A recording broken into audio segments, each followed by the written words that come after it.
Lui, c'est Andrew Ritchie, et c'est le fondateur derrière la marque Brompton et l'ingénieur derrière ce concept de vélo pliant qu'on connaît tous aujourd'hui. Mais pour vous raconter l'histoire de cette marque, il faut qu'on fasse un bond de 50 ans en arrière et revenir à 1975, là où tout a commencé.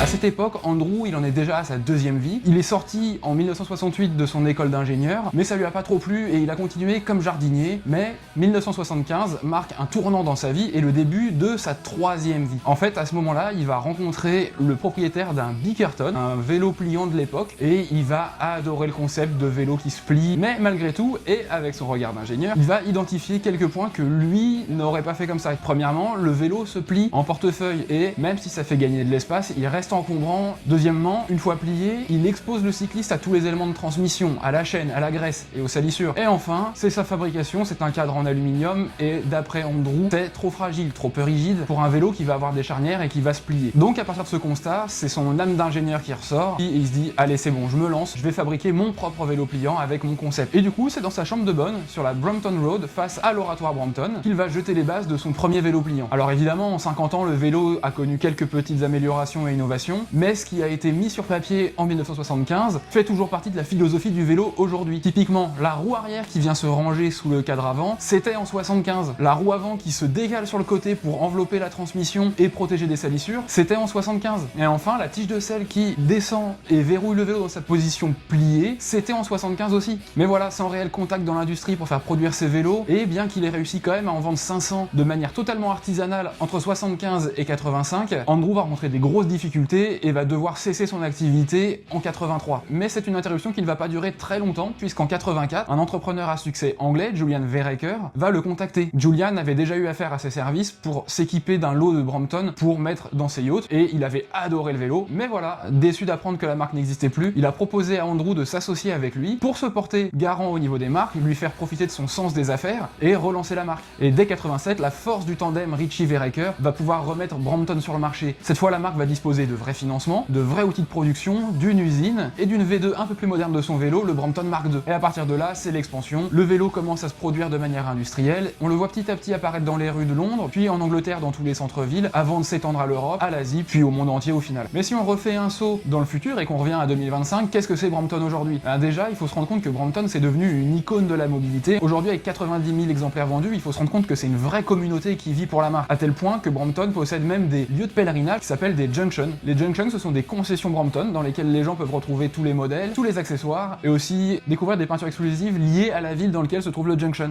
Au final, Brompton c'est un concept vieux de 50 ans qui a séduit parce qu'il a apporté réponse à un besoin élémentaire mais qui a connu que très peu d'amélioration et d'innovation depuis. Les deux plus marquantes, ce sont quand même l'arrivée de l'électrique dans les années 2010 et plus récemment en 2024 avec la nouvelle gamme G-Line qui est apparue. Mais pour finir et pour bien insister sur la ferveur qu'il existe autour de la marque, je voulais parler d'un événement, c'est le Brompton World Championship. C'est un événement qui a lieu tous les ans. L'an dernier, c'était à Londres et il a réuni 500 cyclistes venus de 25 pays différents. Le concept est simple, il faut s'habiller de sa meilleure tenue de vélo taf, chemise et veste de costume, puis déplier le vélo le plus vite possible en mode 24 heures du Mans pour se lancer sur la boucle de 900 mètres à réaliser un certain nombre de fois le plus vite possible pour finir champion du monde Brompton. Mais voilà, si cette histoire vous a plu, sachez qu'elle est tirée du numéro 10 de Vélo Taf Magazine. À chaque nouvelle édition, vous pouvez retrouver les histoires des plus grandes marques qui font le vélo urbain, sur lesquelles vous roulez et que vous croisez dans la rue. Donc je vous invite à aller en kiosque ou sur leur site velotaf.com pour pouvoir lire ce numéro. Et sinon, moi je vous dis à la prochaine.